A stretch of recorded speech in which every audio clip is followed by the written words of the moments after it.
Okay, check it. Yeah, so I actually went to the site. So I thought you might get a kick out of seeing that. Hello from Beaver, Utah. You didn't think you'd see me here, did you? Maybe you've seen the UFO video, and if you have, you'll recognize that this is the place where it was shot. Of course, that's the range there where the UFO came from, in quotes, still yet to be determined. And this place is beautiful. And I am traveling through and got the opportunity to stop here, actually camp here as well. And one of the things I noticed was, number one, little white butterflies, which is kind of cool. And we're at a different time of year than when that video was shot. It was obviously October, and now we're in June. But the thing that I'm seeing here is there is a lot of cottonwood trees here. And cottonwood trees have that little seed pod that drops off that's really fuzzy. It looks like cotton and flies through the air. So it is possible for that to be out in this scrub and to be kicked up by the wind, which across these hills can really get going. Now today's a beautiful day. There's barely any. I see some birds. And maybe if we get a chance, we'll go a little further, but we're not exactly driving the most appropriate car for these dirt roads, so we have some limitations as far as where we can go. But anyway, just want to let you guys know I'm, of course, at work for you, as always, checking out these things, and really happy to be able to stop here in Beaver and check this place out. So for now, for Propellerhead, signing off. See ya. To me, it seems like you're interested in the subject matter as well as just the Utah video. Yes. Right? So yes, yeah, exactly. So what happens there is that your opinion can't really be negated just because somebody believes or doesn't believe the Utah video. And that's kind of where I'm at. You know, once I saw that thing, I just thought I have to look further into this. People who see a video or a photograph say, well, it's 2D. There's nothing there. And I thought, you know, of course, I mentioned the parallax. If people haven't seen that video, I thought there's something else here. There's a way to get depth information and do something with this. So I couldn't let it go, and I'm so grateful you shared the original file. You know, that made that enabled some validity because we were right from the source. Right. Well, so that's why I wanted to have you on. So if in case anyone missed the video that Rob's referencing, so Rob put together arguably the best breakdown, the best analysis of the Utah UAP. He broke down the parallax effect, arguing very convincingly that this object potentially covered a very far range in a very short period of time based on the parallax effect, which I can let Rob speak to. Yeah. But I was blown away by this video. A ton of people were. I think his YouTube channel exploded from maybe 0 to 1,400 subscribers virtually overnight, 40,000 views on this video on his channel, and then he was courteous enough to let me repost it, and it garnered over 200,000 views on that channel. So people took a ton of interest in your analysis, and I think one of the reasons why, to your point, was that you took this raw footage that we put out there for people like you to run with, and you did just that. You pulled up the GPS coordinates, you triangulated this thing. I mean, you went above and beyond, but not only that, that inspired a ton of other people to follow suit. Yeah. Yeah, I love some of those people are so much smarter than me too. I dug in with what technology tools are out there now, and that is so cool that we have that. Like, you know, Google Earth, for instance. You know, and I'm just an interested observer, so I'm not a scientist, but I can look up things like anyone else and apply them. You know, the parallax method, for instance, or phenomenon, whatever you call it. That's something that really happens when you have a stationary object, and we were moving.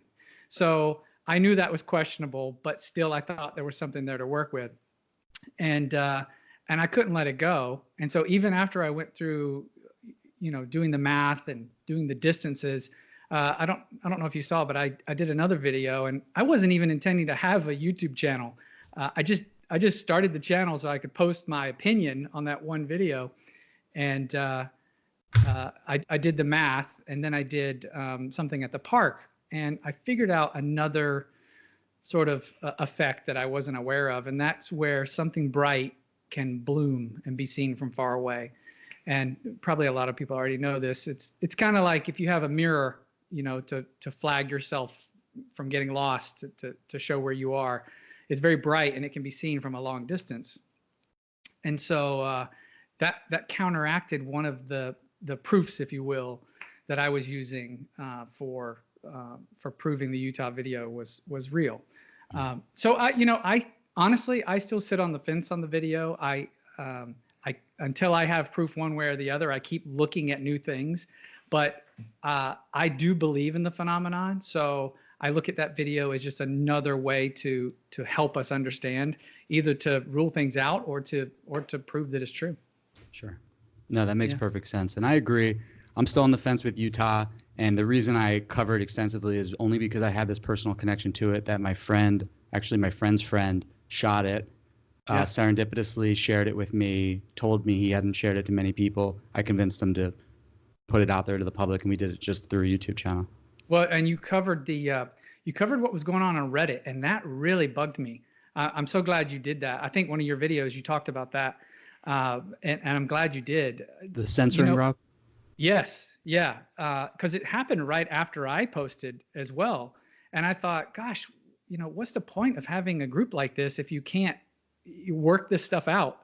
You want to be able to work out the things that are not true, if that's the case, just as effectively as you do, post something and say, look at this, it's undeniable. Right. You have to have both and let people work it out. And so, they marked my post likely prosaic, which I thought, well, I guess I can see that. It's found after the fact, and that's normally why they mark things like that. But to just start, denying comments and then shadow banning just for, the post was getting a lot of attention. Isn't that the point of the group? That's what I was thinking. Right. So, I know one of the members of that group started another UFO believers channel or thread, subreddit, just because of that, or immediately after it. So, you've made your initiative has made a lot of changes.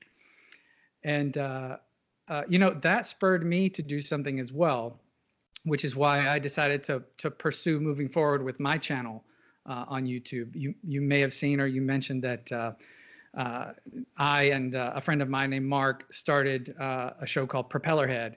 And Propellerhead is actually you mind if I go into this now? Absolutely, please. Yeah.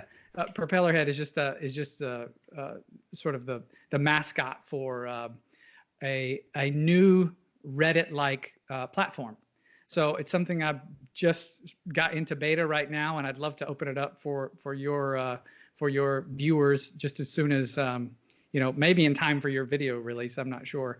And let that would be great. Yeah, if we could link the beta link in the description, and I'll also link, of course, your YouTube channel, Propellerhead, for those who haven't gotten it. You can check out Rob's analysis of the Utah video that we're talking about. I'll link that video. I'll also just link to his channel so you can check out his videos with Mark, where they break down the UAP, the Sasquatch, a number of different topics, but in a credible way, in an evidence-based way, in a scientific way, I would say.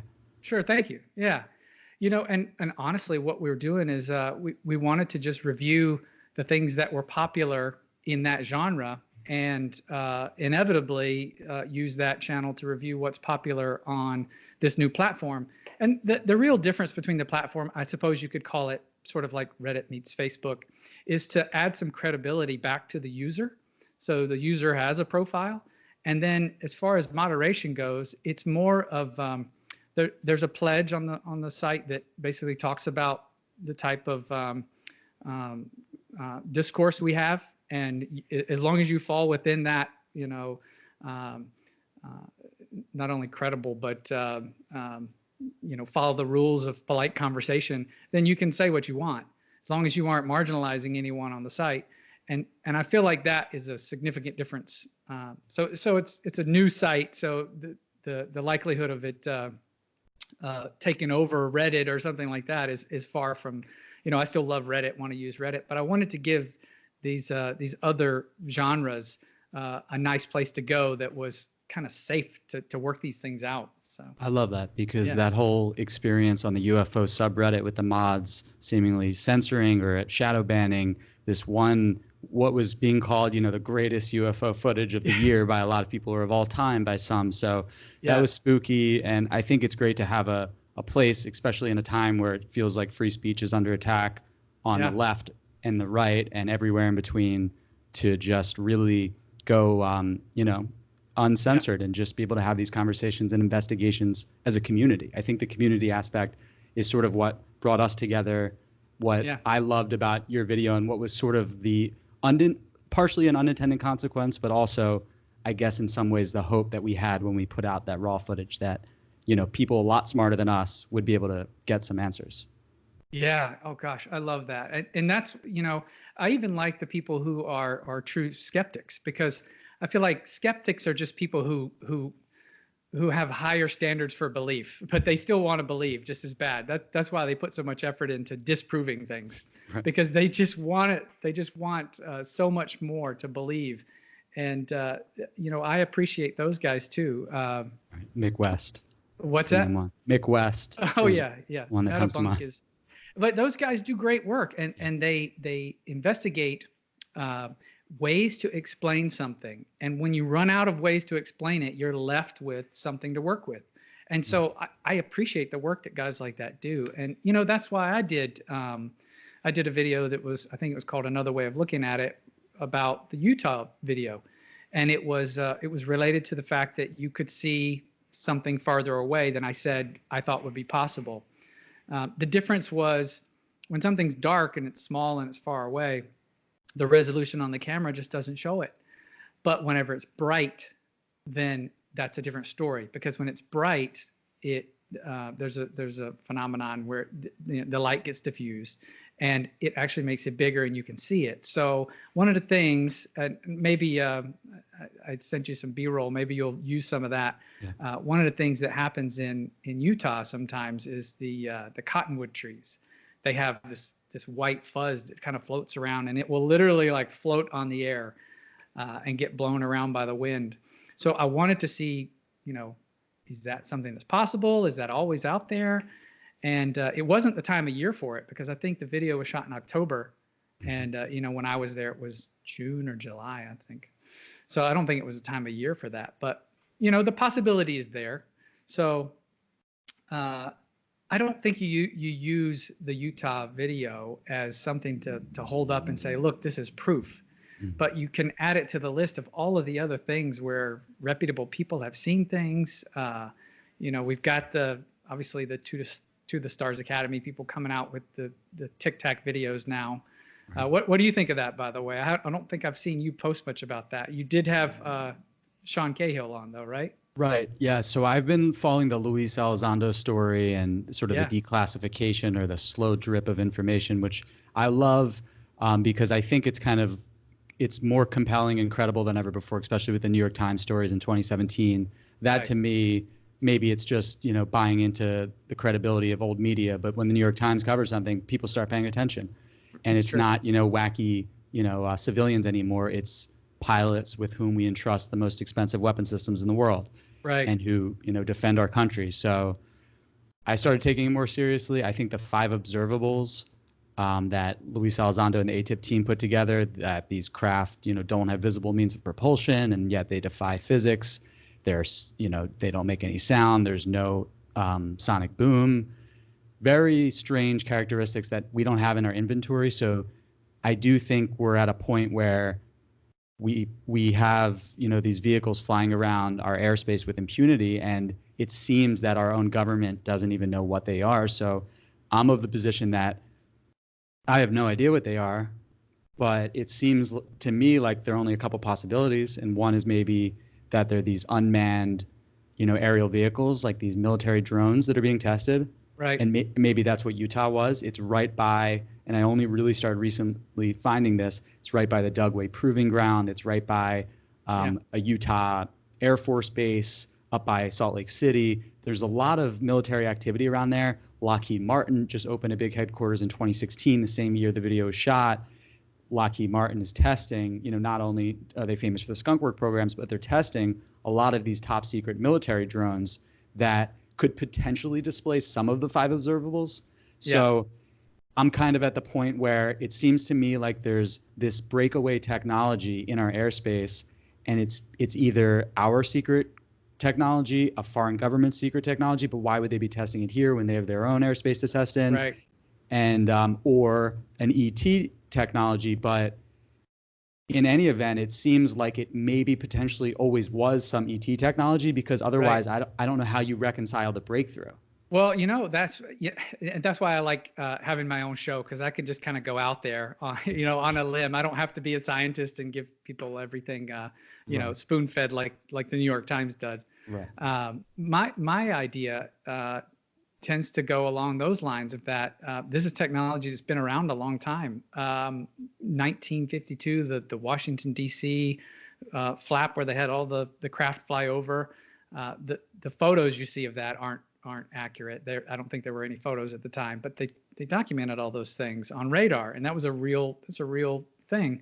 And there are some actual films that were tested. I think it was 1956, if you search for it, and maybe it was Montana. I was starting to say maybe that was Utah, but I think it was Montana.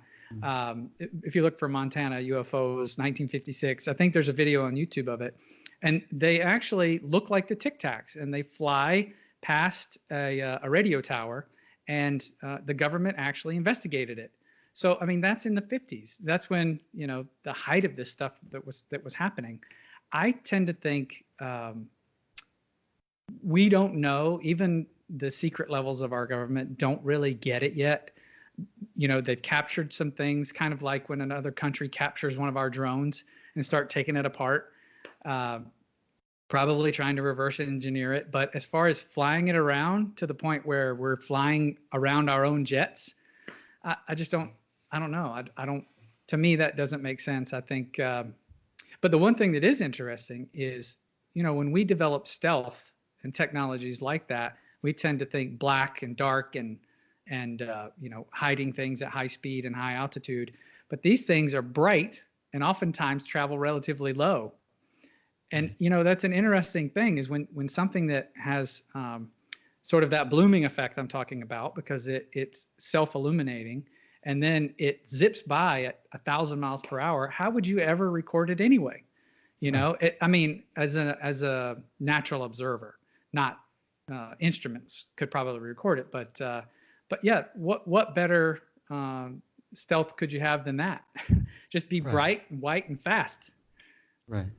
Yeah. Right, and that kind of reminds me of the 2004 Nimitz encounter, Commander Fravor, where he sees the Tic-Tac disturbance in the water, and that one's weird because we're the Navy, the Princeton, the Nimitz, they're all in that area. They're doing tests already. So what's strange to me about that is, if you're testing some top secret technology, first of all, why be so conspicuous that your own Navy is getting called in to investigate it? And then, you have this little chase ensues where Commander Fravor is trying to get a look at the thing, and the thing's mirroring him, then just takes off and then goes to his cap point before he even knows what his cap point is. But then no one even comes to him and says, don't talk about this. There's nothing secretive about it. Plus, they capture footage of it and then release it later. So to me, if this was some top secret thing, we're doing a terrible job keeping it top secret. It seems like we got snuck up on, or something we snuck up on it. I'm in a terrible quandary, because I tend to believe Commander Fravor. I really, he was on Joe Rogan, and I really like his interview there. But the footage, I just have questions about. It's one of those things when you're at sea, what are you going to use as a background? It's going to be the water. There's nothing else back there to help you see what you're looking at. And honestly, the guys on the skeptic channels have covered these things, and there are a lot of possibilities that explain what we're looking at. So I'm not saying that they're not true, because sometimes when you see something that is real, it looks like something that could be faked, like forced perspective and things like that. But in this case, Commander Fravor, for instance, his encounter isn't on video. He refers to an object that another pilot captured immediately after he landed. I think that was the story. Yep. And so he says, look, there it is. And he goes, yeah, that's it. And other than it maybe there being a higher quality version, he says, that's the video. But what do we see in that video? You know, it's really tough to make something of that. Yeah, that video, the one where it just kind of shoots out to the side, right? Yeah. Yeah. And it's hard to get speed from something like that. Now those guys see it all the time. So whenever he looks at it and he says, that's what I saw and that's what it's doing, you know, I suppose I don't discount him for saying that, but you know, that's the only thing we have to go on. And there have been videos shot of things, you know, just floating through the air. But when you shoot them up close and the background is moving really fast behind them, it looks like they're going, you know, at insane speeds when really it's just the perspective. And when you're over the water, you just don't have anything but water in the background to gauge speed from. So it's hard for us to get much from those videos. And, you know, then you start to get the source and the timing of those videos. Like for instance, one of those videos had already been leaked. It was on a channel somewhere else. Oh, I meant to say a website somewhere else. I think it was I can't recall which video it was now, so I shouldn't probably say. But and then a couple of others were called into question by the guys at the Black Vault. You know, it's quite possible that they declassified them because they weren't anything that needed to be classified, not because they were videos that were UFOs that they wanted to keep secret. You know.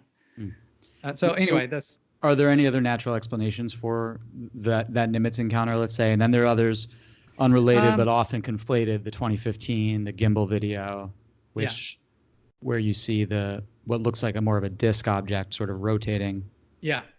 Yeah, and that's a good point, is that they are different. They're taken at different times. So to me, there's different stories happening here, and I tend to want to pay attention to who's controlling the narrative. So you got guys who are having experiences, and you know, these are pilots that are flying up there and they're seeing something, and it's one of the reasons why I like the topic, and I want to, you know, I'm an interested observer, as they say, is that you've got reputable reports, but then you have a certain group who is controlling the evidence, so to speak. And the evidence doesn't necessarily match. Like, for instance, we don't have Commander Fravor's experience. We have a different one that he says is the one.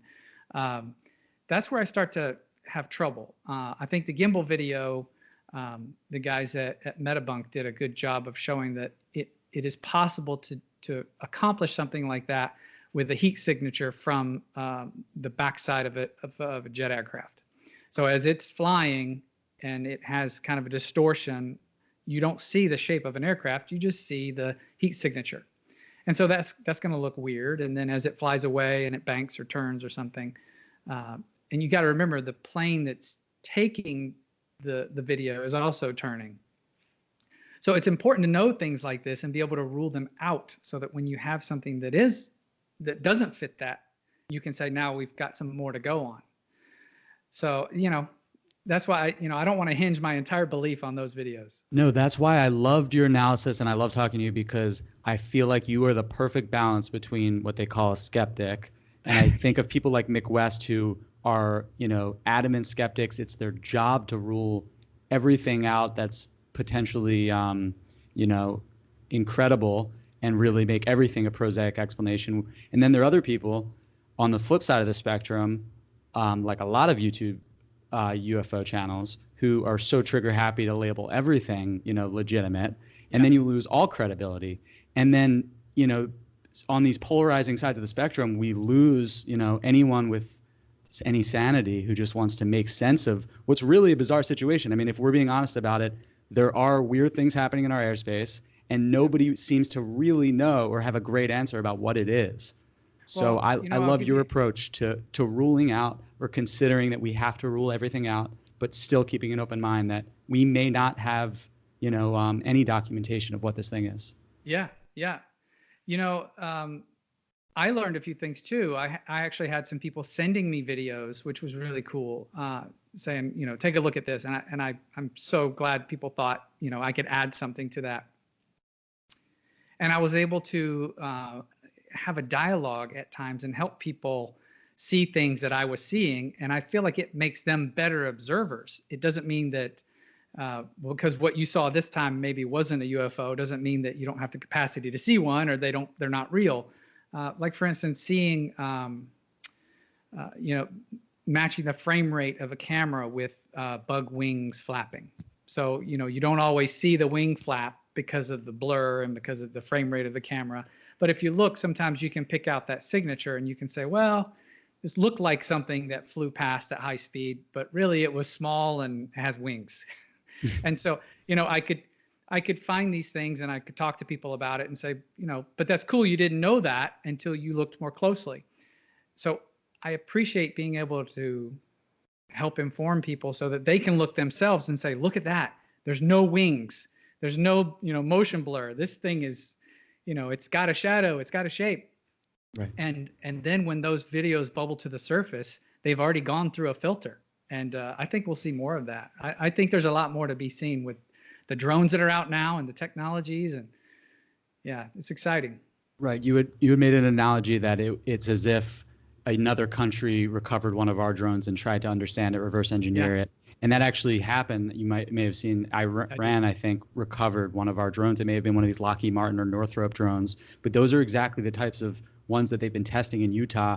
And Utah is a really unique state in that it made early progress to embrace the drone testing from an FAA perspective, from a military perspective. They set up shop, all of the contractors, Lockheed Martin, all around these top secret bases, not too far from where this video is shot. So the more and more I've thought about Utah, thinking about Occam's razor and trying to be a realist, I think that it's a military drone being tested. Yeah. I don't know. Where do you lean on the video now? Gun to your head, what do you think it is? Or do you not want to make any speculations? Because I've seen the location and I've seen some of the other things that are in the air around there, I think it quite possibly is just a compelling capture of something that was floating in the air.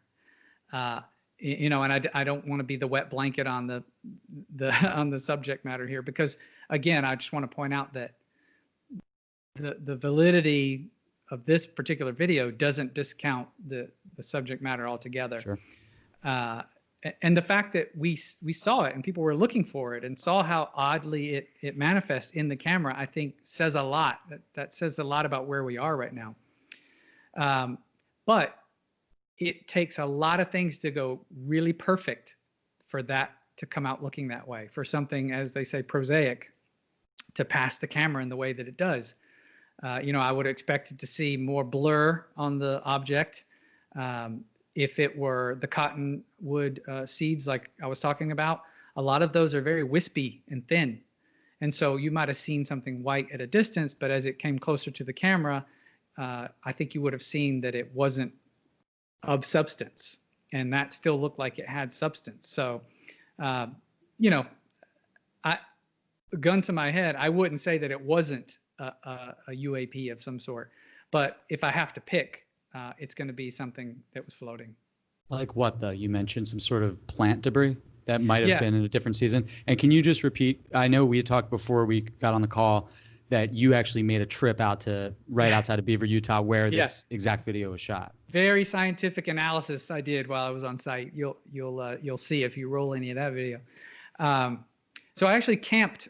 I actually was passing through, and I says, "Gosh, this is great." I was passing through with my son, and we were. I said, "This is Beaver, Utah. I have to swing by here, of course. It's a very important place in UFO history," and it was getting late, so we said, "Well, why don't we just camp here?" And we camped on the back side of the mountain that has the B on it, which I think is Black Mountain. So we were actually on the back side, and the campground is called Little Cottonwood Campground. Beautiful place. There's a stream running through it. And as we were leaving to go and actually drive through the actual site where the drone guys, I forget their, Sammy and Jimmy, Jimmy, yep. Yeah. Where they shot the video, I stopped at the entrance and shot a little video because it's only with a GoPro, so the video quality is not very good. But there's white it looks like fluffs of cotton, little pieces of cotton that are floating through the air.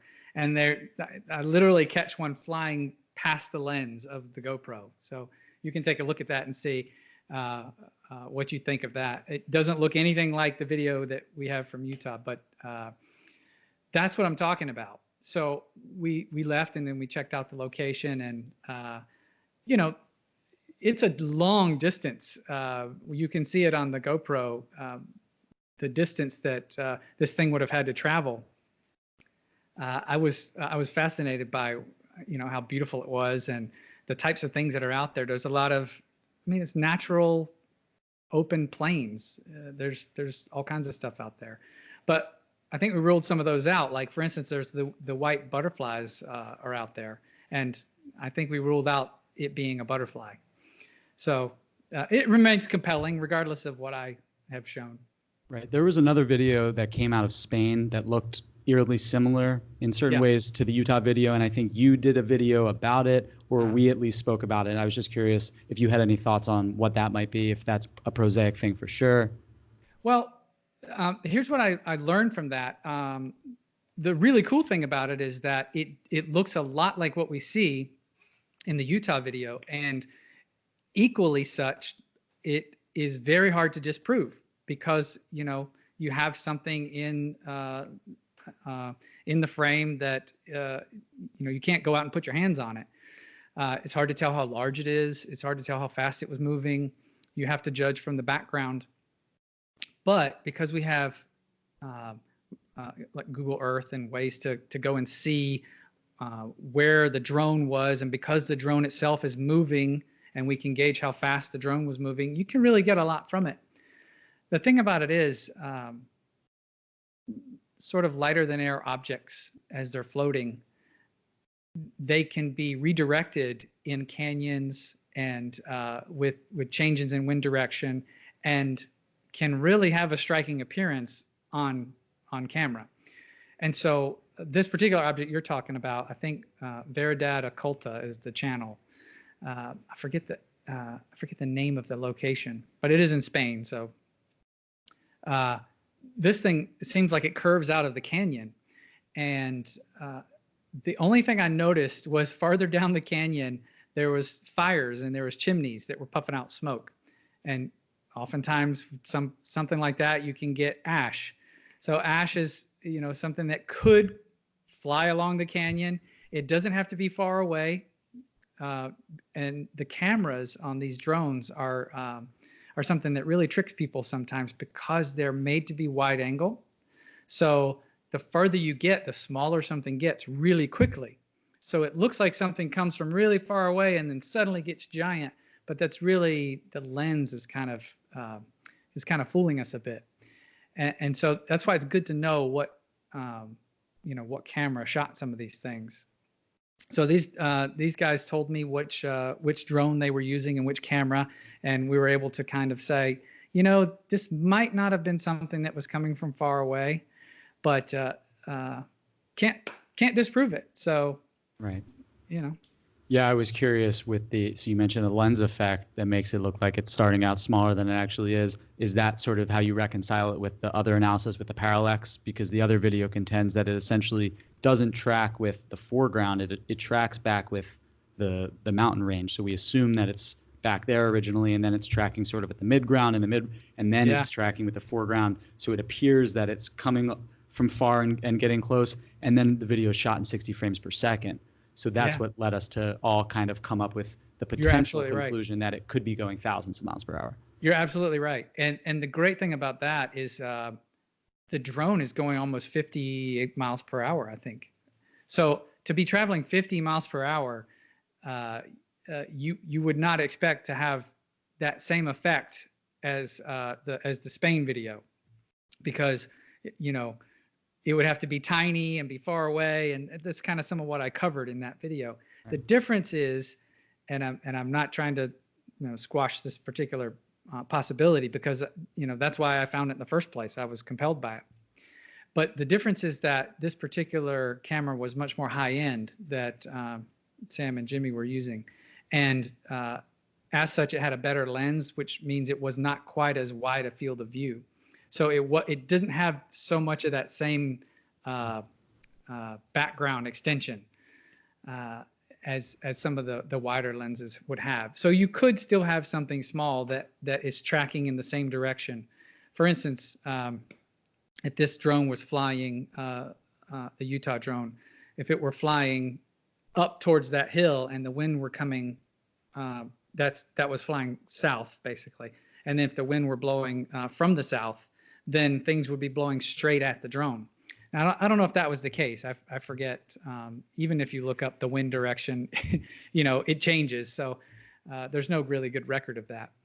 But that makes it possible for something to be floating in the air and not track with the foreground and come towards the drone. So, but like I said, that means that there's a whole lot of things that line up perfectly. Right. So I don't use something like that where everything has to line up perfectly to discount a video like the Utah video. That's why it remains compelling to me. I personally have to investigate those things. That's why I go to the park with a feather and a board. Let me get stuff like this. I don't know if you can see that or not. I recognize that from one of the videos, one of the Propellerhead videos. Yeah. So this is why I make crazy stuff like this. I just have to investigate it and experiment. And I think that's how, as non-scientists, we can get some real world, tangible understanding of how these things work. I'm curious if you heard about this. I saw that there's a new group, a nonprofit group that is coming together to go out and search for the Tic-Tac type UFOs. Yes, I read about it as they're calling it like a Silicon Valley nonprofit, and I think it's founded by one of the guys who was on the Nimitz, I want to say, and Sean Cahill, who was just on this channel, I believe is involved. Although we didn't talk about it, I didn't realize he was involved until after we spoke. But it seems like they're kind of reassembling a lot of the ATIP team and a lot of the people who were involved in some of these, the 2004 encounter, for instance. Now, go ahead. No, I love that. That's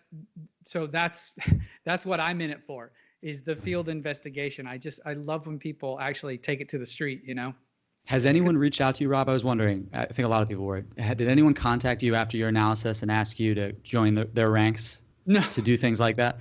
No, I don't think I've demonstrated the credentials to be on that list just yet. But and people would disagree, though.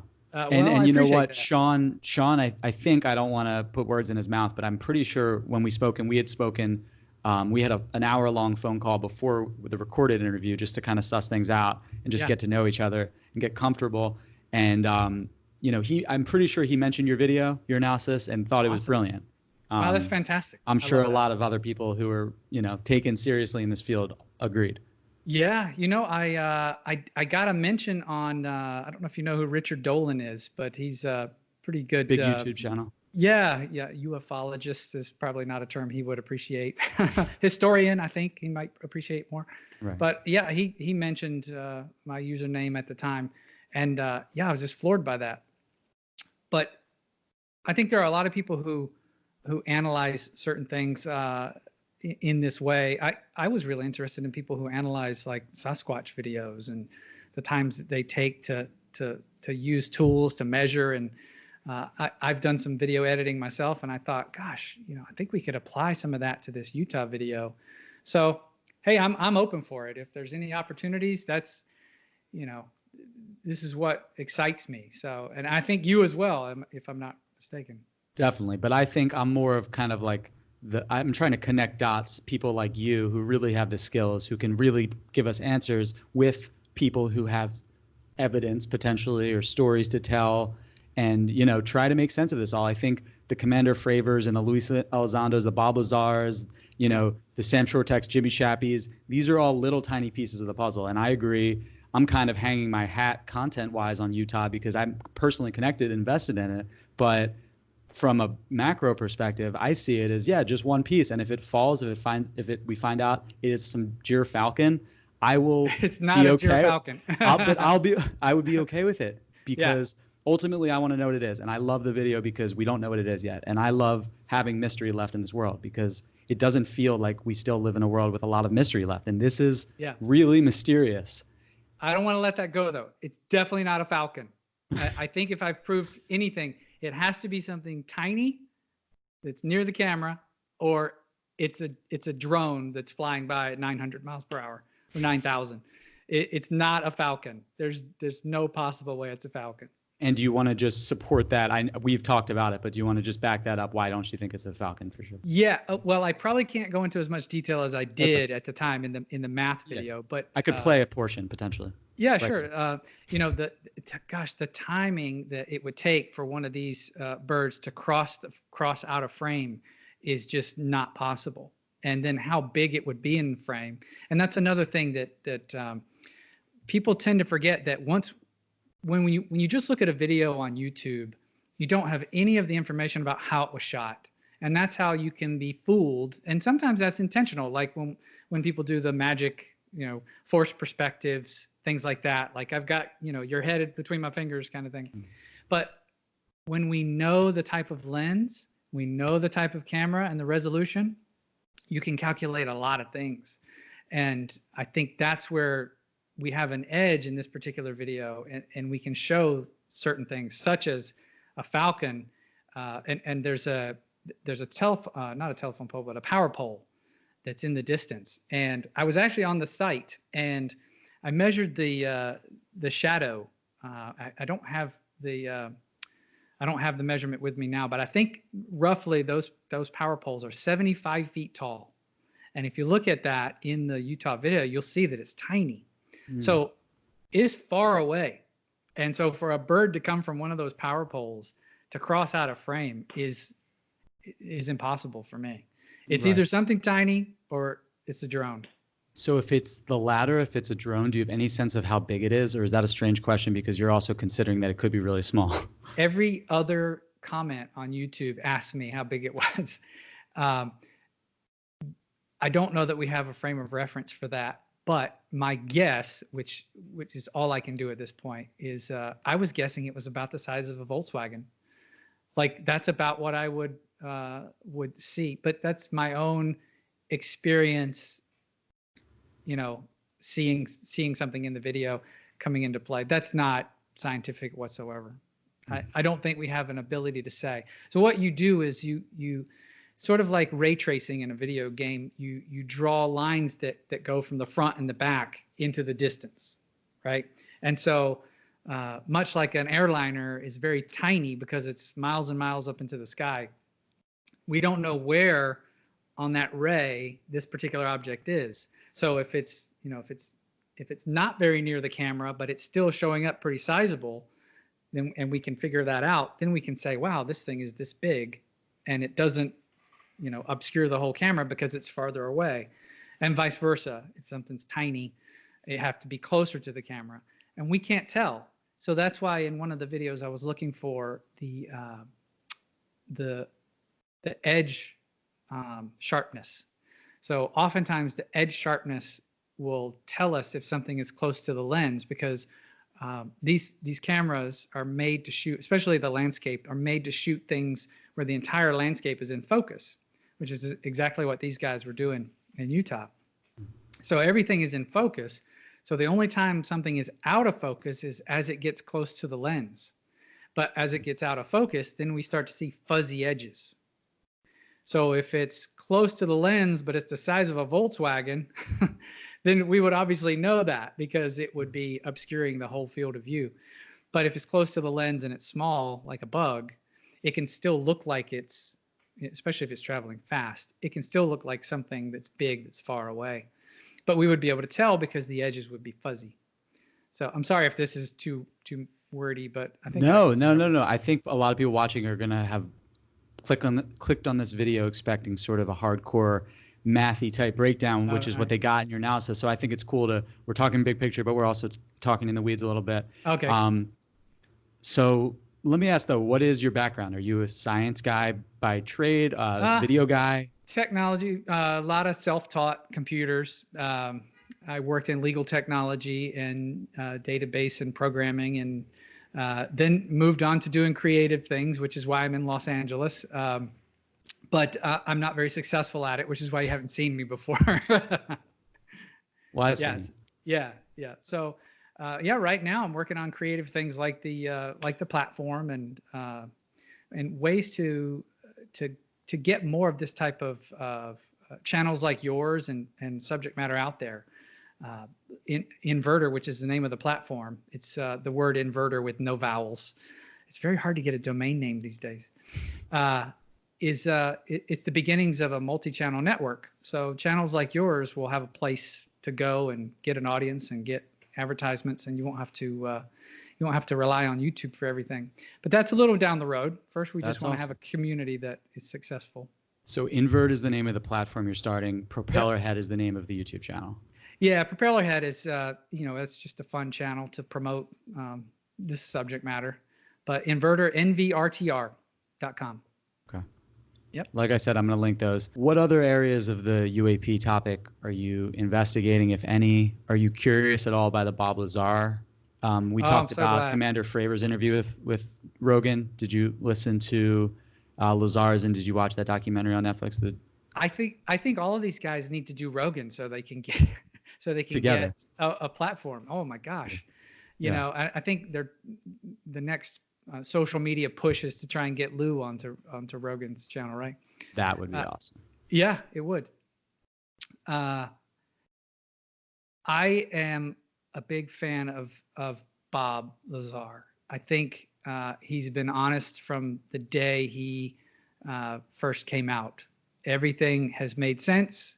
George Knapp, some people use him because he's a proxy for a lot of the information. People will try to discount some of the things that Bob says because of something in the way that it came through George. But George is a reporter, and he has a job to do. So, when you look at Bob Lazar's story, you have to decide either it's all made up or it's all true.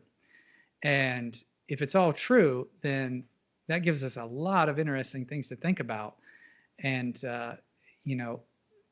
that's where I fall is I believe someone like him. He's a scientist. His personality, when he talks, it just comes across that this is not somebody who's in this to be deceptive. He's not getting anything positive from it. So he is trying to increase the amount of information that we all have to go on, which I think is what you're doing and what I'm doing.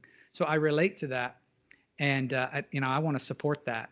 So I don't know if that's the answer you're looking for, but I agree. I believe Bob. I think Element 115, all of these things he knew before anyone else. Yeah. How can you not believe that? And then if you believe that stuff, how can you believe he's lying about any of this stuff? I mean, so let's go with the assumption that Bob's telling the truth. So our government has 9 craft discs that it reverse engineered or uncovered from some archaeological dig potentially, or a crash. Isn't that fascinating? Yeah. What have you heard about that? Well, one of the topics I wanted to include on the new platform was ancient megaliths and the idea of ancient aliens. Although I don't think it has to be ancient aliens. It can be ancient advanced humans or something, ancient Earth beings. Maybe they weren't humans, but I think aliens, inherently means that they came from another planet. But I don't know if that has to be true. So, I tend to look at things that way. I also enjoy when things cross over, and I'll get a little metaphysical here, but I also enjoy listening to people talk about the Sasquatch and the search for that. And I think there's a strong possibility that that's true. And one of the things that people talk about in those areas is alternate dimensions. I don't think that means that Sasquatch is an alternate dimensional being, but I think people are having experiences that explains. Doesn't mean that Sasquatch is what's doing that, but that's interesting to me. And so when they talk about aliens and abductions and things like that we can't explain, we have very little to go on, but we have a lot of experiences, and those things relate to alternate dimensions. Step back. There's a story, an abduction story where a band that was, I believe they were in Canada, going from a gig to somewhere in a van, and they were abducted temporarily. and only one member of the band could really remember what happened, and he gradually forgot. It had something to do with he tried to give a recorder to the aliens as a gift, because at the time he was present of mind to know what was going on. And they weren't on LSD, confirmed. It's a good question. I don't know. It could have been. It's a band, right? But they apparently told him. He says, "Well, where's your base?" And they said, "Right there." And they point to the lake. And so that would imply that they're in the lake. Well, if you go to the bottom of the lake, you're not going to find an alien base. So why would that, again, assuming that it was true or had the possibility to be true, how would that be possible? Well, it's only through alternate dimensions. And that's something that science talks about all the time. We talk about alternate dimensions because it explains things in our universe. So I think that is something to consider when we talk about where does some of this technology come from. One of the commenters on the Utah video said, well, why does it, if it's traveling so fast, why does it bank? Because something that is that comes from another dimension or as a spacecraft like that wouldn't need to bank. But an interesting concept here is that, for instance, when you go from the air into the water, you have to obey the rules of the water, right? So when you come from another dimension into ours, you, depending on the speed you're traveling, you might take advantage of what's happening in that reality and in that space. So it doesn't have to mean that something isn't true just because it follows the rules of our physics. So that's maybe that's where I fall with some of that, is I believe that some of these craft probably come from a source that our government doesn't understand. And it's like a security guard at an event who sees something, but they don't yell back to all the people at the event and say, "Hey guys, I see something." They first want to understand what it is before they sound an alarm. I feel like that's where our government is they're trying to understand it without alarming us. Because once they say that it's really there, they have to admit that they don't have ability to control it. And I don't think they want to do that. I think you're absolutely right. Just to let you know, my roommate just walked in, so if you hear any background noise, he knows that we're recording this, but sure. I'm also in our kitchen, so he may start making food at some point. But if it gets too noisy, I'll just pause it. But I don't think anyone will mind hearing a little background noise. As long as he doesn't make a smoothie. Yeah, no, exactly. We always talk about we'd love to get a silent blender. So if any engineers listening know how to make a silent blender, I think there's a market for that. Wow. Yep. So I wanted to dive a little deeper into the interdimensional or the multidimensional concept, because I think that's really interesting, and it kind of is consistent with what Commander Fravor observed in 2004, where he describes the Tic-Tac moving about erratically. But I've also heard it described that it's almost kind of skipping, and they weren't sure if it was maybe like manipulating time and space, or time or space. And this may go into the type of propulsion system it's leveraging. We're not sure. Or to your point, maybe this is something, if it's happening, let's say in a fourth dimension, and we can only see in 3 dimensions, we wouldn't be able to observe. Maybe there are gaps. I don't know if you have thoughts about if that is sort of the explanation to the UAP issue. That's super. I'm glad you mentioned that. It's a really cool statement, and I caught on to that too.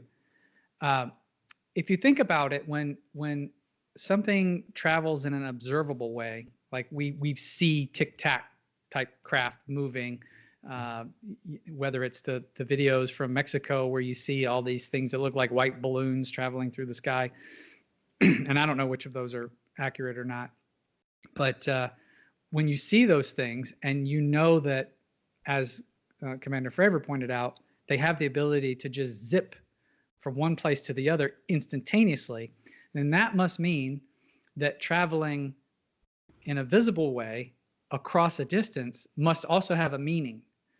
They must be doing that intentionally. So there's a reason for doing that.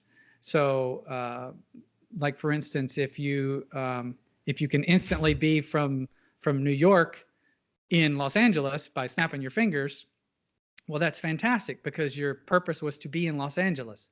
But if your purpose is to observe everything along the way and document something along the way, then you wouldn't want to snap yourself into Los Angeles because you would have missed everything along the way. So I tend to look at it like that. If you have things that are in our space that we're sharing with these beings, there's a reason why they're here, and they're looking into things, but have no necessity or will to share their intent. And that's the way I look at it. Right. And Commander Fravor thought that they were observing whatever these craft were that they observed in 2004. They were coming down from 80,000 feet to 20,000 feet for over the course of days, if not weeks, if I'm not mistaken. And so they thought, what other purpose would they be serving than observing something? And then, he said, and I listened to the podcast again today, that he observed the roiling in the water that looked like it was in the shape of a cross, like a 747 was submerged. Yeah. And only then were they drawn to the Tic-Tac. So yep. They saw the disturbance first, thought there was something under the water, then see the Tic-Tac. It's as if, I guess one working theory is that there was maybe a mother craft under the water, and this was one of its little minion drones that flies around, and and this is what they saw dropping down, but there are potentially different things out there. Are you kind of the mindset of that? I am fascinated by the potential for things that are under the ocean, and high altitude and deep ocean are two places where we have very difficult time going. And I think anything that observes us knows that. So even craft that we have that are really high up are few and far between, and usually traveling so fast that they wouldn't catch on to anything else that's up there, aside from weather balloons, and they don't observe much, right? Right. But the oceans are a fantastic place, I think, for something that's trying to establish itself here. If that's the case, again, I don't know if that really needs to be true. I feel like something is more than likely been here longer than we have, or at least, well, yeah, I mean, that's really the best way to say it. I don't know if they originated here, but I feel like they've been here longer than we have. And I don't really appreciate some of the perspective some people have of describing the objects as beings themselves, but it is fascinating. Have you ever heard of that? I've heard some congressmen or senators say that they're like demonic entities. We can't look into them for that reason. So I instantly switch off on that type of thing, because it's using religion as a measuring tool, and I don't feel like that gets us very far, because my belief is that all of that we have created ourselves. So I don't think we'll get very far by using our own our own stories to measure what is happening. However, there are creatures in the ocean that we still don't know very much about. It is possible that there could be things that live at high altitude that we don't know about. We have, bacteria that live in volcanic vents in the ocean, and we discovered them thinking there was not possible for something to actually live there. So could something live at high altitudes? That's pretty neat, I think, neat idea.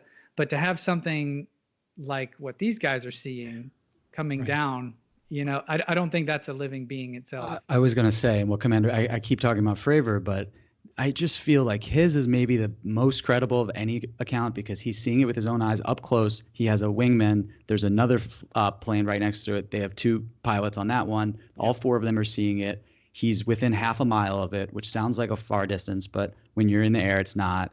It's a clear sky. He said it's just a Tic-Tac, and it's the way it's moving, the speed it's going. It just seems like, and then we get back to those 5 observables that we have nothing that we know about. And you're right, maybe it's some biological entity we don't know about, or a technology we don't know about, or some other phenomenon we don't know about. But it seems to be definitely something that we don't know about, and that one of the 5 observables is this transmedium travel, that these craft show no resistance when they go in or out of water, and that they can seemingly just sort of there's that one. Did you see it? Is a Puerto Rican video of the craft? It goes into the water and splits into 2. Did you see that one? I have, yeah. And it's so really that seems to be a recurring theme, that they're going in and out of water. It's happening in the Nimitz in 2004. It looked like the Go Fast video, which came out later, that also was flying over water. Right. I don't know. And you mentioned the band saying the base was in the lake. I don't know what the association is with water, but it seems like these things have no problem going in and out of them. We don't have anything in our inventory that can do that. So what do you make of that? Well, you know, I mentioned the band and we talk about the water. So the reason I am fascinated by this and related, you know, fringe subject matter is that when you listen to enough anecdotal stories, some of them are obviously made up, you get to the point where you can start to filter out the things that have a long way to go before they fit in. And you're left with a lot of things that seem to fit together. And sometimes they validate each other. And I really appreciate that. I've heard stories of some of these UFOs over water or taking up water even. I don't know if you've heard of that. And you know, there may be something to it. It could be totally different sources of unidentified objects. Maybe it's different types of beings. How would we know? But I like considering all of these things, and I appreciate having a place where you can openly talk about those things without instantly falling into the area of ridicule, because you have to explore it, you know, to even be able to rule it out. I don't know if water necessarily has to play a part. But I have another follow-up question about the water, though, because we know that one of the key elements to life is water. And I've always tried to speculate, and I don't want to speculate too much about this topic. I want to try to, you know, investigate the evidence that we have and follow wherever that data leads us one way or another. But we know that life needs water. Seems like if you were to travel to another planet, or let's say dimension, in pursuit of something, it may be one of those key elements which they're observed to be interacting with, like you said, maybe even sucking some up, maybe to test, maybe to see if it's viable, if it's desalinized, whatever. Yeah. And so that's one possibility. And then I wanted to ask you about another theme I find in these more credible accounts, that these things pop up around nuclear facilities, and they seem to show a keen interest in places where we have the potential to destroy the world, you know, 1,000 times over. It seems like another potential motive if you want to actually get to this sort of speculative place of why might something be coming here, or why might they travel the distances. It seems like another reason could be to stop us at a time when we have the technology to destroy ourselves. And it seems like from these more credible accounts, they start cropping up around the time when we start testing nuclear weapons. That's true. Yeah. I think in the 50s, when there were those that were being seen that I was mentioning, we were testing I think we tested the first hydrogen bomb, in fact, in 52, when they apparently was the DC flyover. So I think you're right. That's a great point. Again, to me, it goes back to the fact that it's very possible, and on speculation, because you mentioned speculation, here's again where I feel like you need a safe environment to speculate so that you can follow through with it. Because when you don't have a lot of facts to go on, but you still have a problem to solve. So it's like when you're searching for something, you have to start searching. You don't have a direction yet. So you search and you arrive at it by trying a lot of different things. That's what you're doing when you're speculating. You're saying, could this work? And I think you should be able to do that with regards to the nuclear missiles. And of course, I'm sure you're alluding to the fact that they've been switched off before. Right. That's fantastic information that I think should have been national news, but of course it doesn't ever get there. Right, I feel like this is a type of being that, like I said before, doesn't need to explain itself to us, exists here in some way, sharing a space with us. It could be sharing an alternate dimension, but in the same physical space, or it could be that they're hidden in the ocean or hidden in the altitude and we never see them. Whichever it is, they don't want us ruining the place. And some that's of those, where I think. Yeah. I mean, when the aerial kids in South Africa, I don't know if you remember that incident where all of the kids were interviewed by John Mack, Do you know that one? No. I forget, maybe it was the 70s. I forget when this occurred, but there was an incident where something landed. A lot of the kids saw it. They all reported it back to the teachers. Investigators went down there, news went down there, and a psychologist, Ivy League guy, I forget which university, interviewed the kids, and they gave him the story of what happened and the message that they were given. And it was, basically protect the earth. You're hurting the earth. And a lot of them said they were shown pictures of things not looking very good. That's a recurring theme in abduction scenarios. And that's pretty amazing.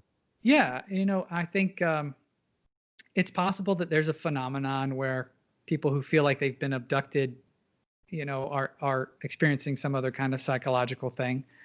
I'm not an expert in that. But as we've said before, when you take in all this anecdotal information and you look at what things match up, you have to pay attention to those things. Right. So I feel like we're not being told because our government doesn't fully understand it yet. That's where I feel like we are. I agree with that. And another reason I agree with that is because if our government did know about this and could explain it, why the hell would it allow them to rig their own nuclear facilities and turn these things off? I mean, that just sounds like the dumbest test ever. If you're going to test some new technology, you're going to do that on your own weapons that can kill yourself. And if it's some foreign technology that we don't know about, they're really going to take that risk and play around with all of our, because it's not just one nuclear facility. This has happened all over the place. So the fact that they're interacting with the nuclear facilities has always raised the alarm to me that this does not seem like our own. Right. And, you mentioned Commander Fravor's report as being the most credible one. I would argue that there's a lot of other very credible, like airline pilots. What are some good ones? Some other stories that you believe in?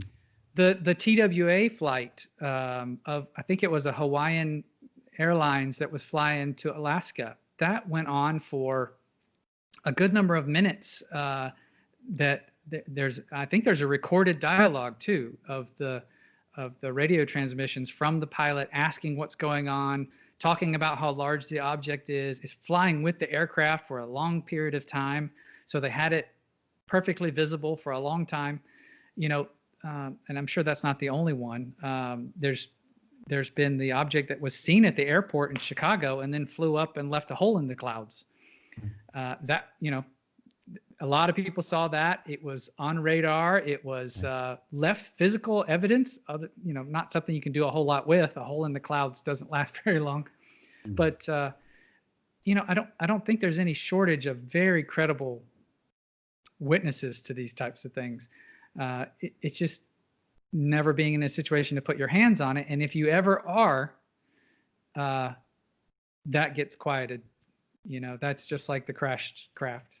Right. And like we saw on the Reddit channel, which is supposed to be dedicated to this very topic. And we saw that even there, in a place that's supposed to be space that's safe for open conversation about this and crowdsourced information, we find that we're silenced there. So there also appears to be, and has always been, a cover-up aspect to this. And that may very well be that, to your point earlier, that our own government just doesn't know what this is, can't explain it themselves, doesn't want to admit to their own constituents that they don't know what the hell's going on in our own airspace, because that's a pretty alarming thing, because this is, at the end of the day, a national security threat.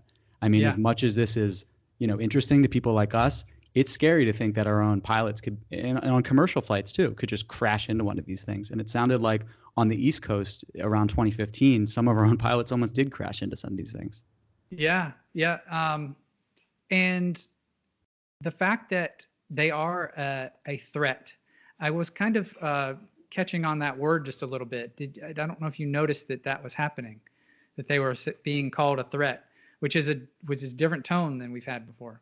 Right. And I like it to get people serious about it, because I don't know how you get congressional funding otherwise, because we live in this military industrial complex that loves to fund war. So if we make it about war, maybe they take it seriously. But I like to think that whatever this thing is like you said, here to probably try to protect the earth, not hurt it. Well, it's a tough call for me, because when we take that stance where everything is a threat, so something we don't understand is a threat, we're the ones who decided what a threat was. So, Commander Fravor says, well, it was jamming my radar. So that was an act of war. Well, we decided that. We decided that radar jamming was an act of war. Whatever this is, didn't necessarily decide that. Maybe that was just self-preservation. I'm not going to let you track me, Maybe it was afraid that he was going to shoot it down, and yeah, they didn't know that he wasn't armed.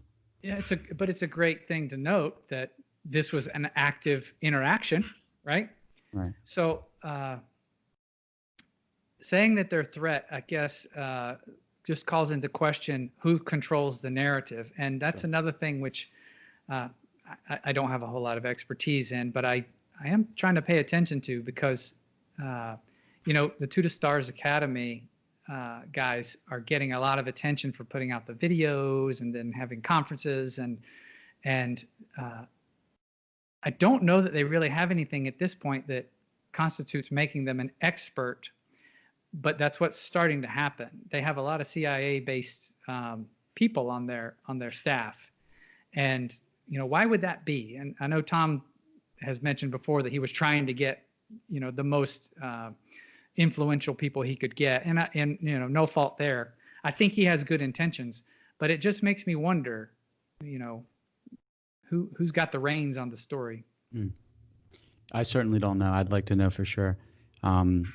Yeah, that's an interesting group. To the Stars, it's definitely, been met with a lot of criticism, and it seemed like at a time they were maybe pushing a lot of merchandise and stuff like that, and we weren't sure when the information was going to come out. The videos were really important, so I really appreciate that. And then it sounds like they just made a deal with the Army, and it has to do with these metamaterials they have. So I'm really interested. I have faith in them. Yeah. I'm not a firm believer, in any one group or any one person, but I'm, impressed by the people they have on their payroll, and it seems like, if anyone's going to get to the bottom of it, it's going to be people from the inside. Well, what sticks in my mind, and the reason why I brought it up, is Carol Rosen, I believe, was part of the Disclosure Project. If you look up her name, you'll see she says something about working with Werner von Braun. She says that he told her that there are a lot of deceptions that were taking place in order to drag us into wars, such as, in the Middle East, it will be terrorism, those kinds of things. And then the last one is that it would be aliens, that it would be something from out of this world. Like a false flag. That would, drag us into wars again. And so is that the final destination for us? Is that where this stuff ultimately leads to? I don't know if that's true. I mean, that's, it's a scary thought. But, when you see now we have somebody new taking the reins on the UFO story. In fact, they even admit that I believe it was it the ATIP program changed the name from UFO to UAP because of the stigma behind UFO. But it's still the same thing. It still means the same thing. It's like Andrew Yang rebranded Universal Basic Income the Freedom Dividend because it pulled better, but it's the same thing. Yeah. And I support it. Yeah, me too. And you got to understand human nature, of course.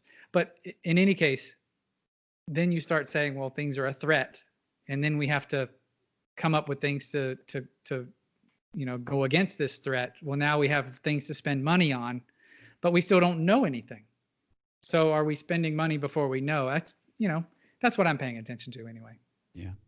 I do have one more question for you. Right. I'll let you go because I know we're over an hour. If you look at how quickly games have evolved from the 90s, let's say, and how realistic the graphics have gotten, and virtual reality and augmented reality coming about, they're evolving so close to reality itself that the theory is with any rate of change, any rate of progress over time, they'll catch up, and they'll actually, the games, the whatever you want to call them, the virtual realities, the simulations will be indistinguishable from reality itself. Right. And we're laughing at those videos already of people using VR and falling down. Right. And imagine where we'll be in just 100 years, let alone 1,000 years. And just imagine any civilization that has the technology potential that we have. Yeah. The idea is they could create, computational systems the size of our planet or the size of, a universe theoretically. Yeah. But let's just say a planet. with that type of computational power, the theory is that you could simulate an entire world, an entire universe like the one that we're in. And just given the possibility that this could happen once, we have to assume, since it's already almost playing out in our own reality, that this potential has existed elsewhere in other times and other places. And if that's the case, then there likely are not just one of these simulations that's running that would be indistinguishable from reality, but there could be millions of them. And then if that's the case, which based on a lot of probability, it seems like it would be, how do we know that we're not in one of those? And actually, based on the probability, it's almost more likely that we would be in one of those simulated realities. So I'm wondering, have you looked into this, and do you think it's in some way connected to the UAP topic? That's fascinating, isn't it? I mean, it gets to the nature of our existence, and wow, that's a big one.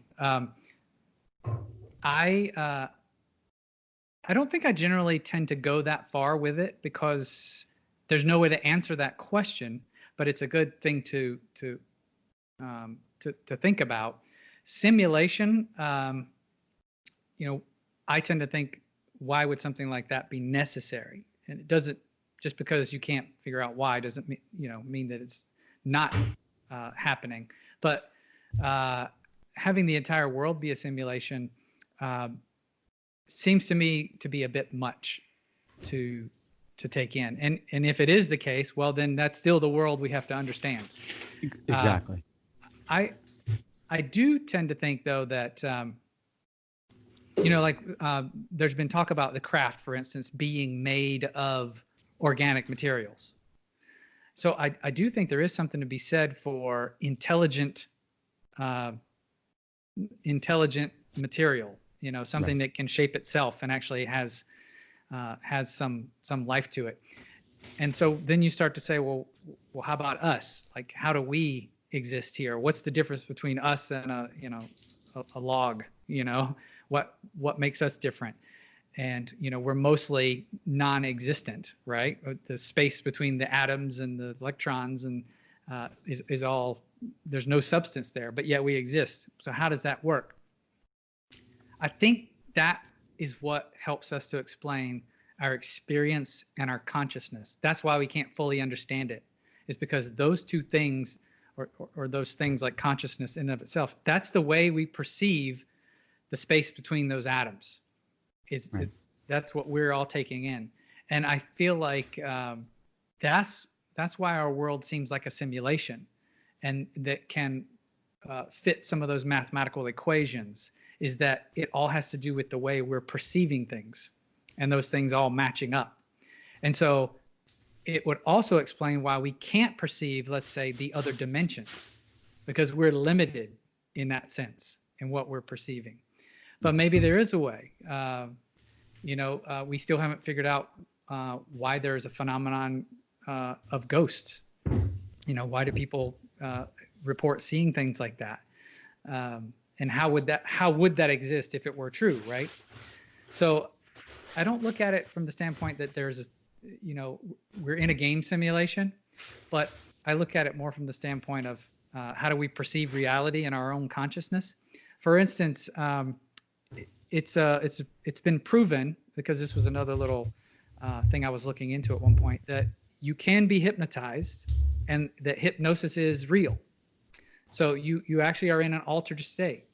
And there was a scientific way that they tested that with the involuntary reaction of someone's eyes. Something you can't control, even if you wanted to. So they were able to prove that a person could be hypnotized. So when you're hypnotized and then you have memories, things that you experience, those memories can become real. So you can actually believe that those things happened, but they didn't happen. So then how can a false memory become a part of your existence and a part of your past and the way that you experience things? It's not even real. It never really happened. Right. So that's why I say there's some fuzzy edges when it comes to we have to stay open when we look at how something like this could exist. I think that's a perfect way to leave it, because I couldn't agree more. We've got to stay open, because none of us, we'd all be arrogant to assume that we know. I think this is the beauty of the search that we're all on, a search for truth and piecing together a lot of bits, and the Utah video was just one of them. It's what brought us together. But who knows, right. Maybe the reason that happened was so that you could go off, get into this topic more deeply and investigate something else that turns out to be even more important. I would love it. And thank you, Brian, for having, a channel like this and asking the questions. I would love to see more people keep an open dialogue like this. And I think everybody gains from it. So I appreciate it. Well, we appreciate your time, Rob, sincerely. You're welcome anytime to come back, even if you just want to talk about, something off script. We'll do it. We'll do it again. You were humble coming on saying that you're not the right guest for this, because I think the people here, you were sort of the thought leader when it came to breaking this down and trying to make it understandable, because otherwise it's just a really cool video and no one even knew if it was, CGI. One last question. Did you see the Discovery Channel series? They did a series called Contact, and in episode 7, I think the episode was called Fast Movers, Hostile Intent. I can show you the clip. They run the Utah video past these forensic experts, and they look at the pixels, they look at everything, and they conclude that it was not manipulated, it's not doctored, it's 100% authentic video footage. Now, what it is, they have no idea, right. But they were able to rule out CGI, which I know when the video first came out and when your analysis first came out, that was sort of the most common debunker theory. There's a challenge there, and that is that it is possible it is possible with what technology we have right now to create an artificial anything. So like a deep fake. Absolutely. And so for people to say they proved that it isn't CGI, it's really tough to do. It is. However, you can look at other things to validate. I knew the source where this video came from. I talked to, I forget if I talked to Jimmy or Sammy. Now I forget which one, but I think Jimmy. Was it the pilot, the drone pilot himself? Yeah, that was Jimmy. Yeah. I talked to Jimmy actually about the things that were going on there. So, you can use those things and then look at what level of CGI would be necessary to create something like this and say, does that add up?